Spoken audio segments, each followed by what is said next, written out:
बिहार में जैसे ही एमएलसी चुनाव के नतीजे आए, उसके बाद बीजेपी, जेडीयू, आरजेडी में किसका प्रदर्शन अच्छा और किसका प्रदर्शन बुरा रहा, उस पर तो हमने बड़ी चर्चा कर ली। चलिए अब आपको एमएलसी चुनाव के कुछ फ्लॉप हीरो से भी रूबरू करवाते हैं। इन फ्लॉप हीरो ने बड़े तामझाम के साथ एमएलसी चुनाव के रण में अपने दावेदारों को उतारा, लेकिन जब रिजल्ट आया तो नतीजा नील बटे सन्नाटा। एमएलसी चुनाव के नतीजों के बाद चिराग पासवान, मुकेश सहनी और पप्पू यादव फूके हुए कारतूस साबित होते दिखाई दे रहे हैं। जरा आंकड़े देखिए।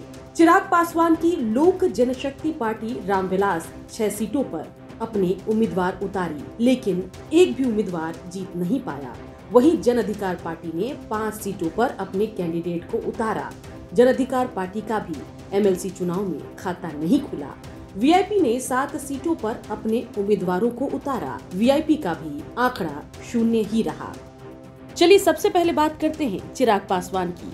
24 सीटों पर हुए एमएलसी चुनाव में चिराग पासवान ने 6 सीटों पर कैंडिडेट तो उतारा, लेकिन चिराग का खाता भी नहीं खुला। एक भी उम्मीदवार लोक जनशक्ति पार्टी रामविलास का जीत नहीं पाया। यहाँ तक कि वैशाली सीट पर चाचा पशुपति पारस के विरोध में अपील करने वाले चिराग पासवान और तेजस्वी के पक्ष में मतदान की मांग करने वाले चिराग का ऑडियो भी वायरल हुआ, लेकिन इसके उलट वैशाली में पशुपति पारस के उम्मीदवार ने एक तरफा जीत दर्ज की।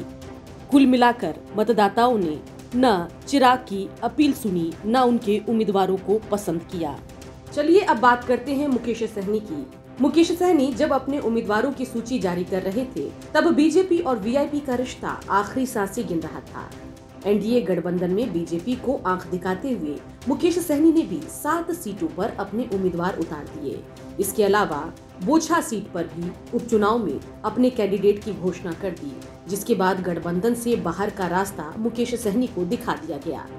साथ ही मंत्री पद से भी मुकेश सहनी हाथ धो बैठे।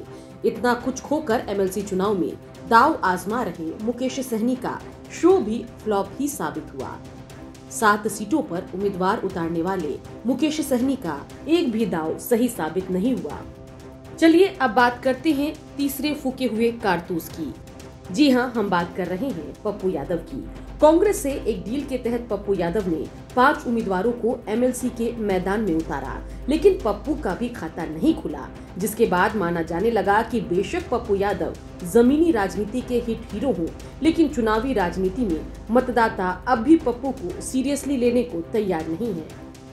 बेशक ये तीनों फूके हुए कारतूस एमएलसी चुनाव में कुछ खास कमाल नहीं कर पाए हों, लेकिन बिहार की सियासत में इन तीनों का नाम अक्सर चमकता रहता है। जनता भी इनसे जुड़ी खबर देखना चाहती है, लेकिन बड़ा सवाल ये है कि जब बात चुनावी राजनीति की आती है, चाहे विधानसभा हो या फिर विधान परिषद का चुनाव ही क्यों न हो, जब इन चुनाव के नतीजे आते हैं तो आखिर राजनीति के ये मंजे हुए खिलाड़ी 0 पर क्यों आउट हो जाते हैं। ब्यूरो रिपोर्ट, बिहार तक।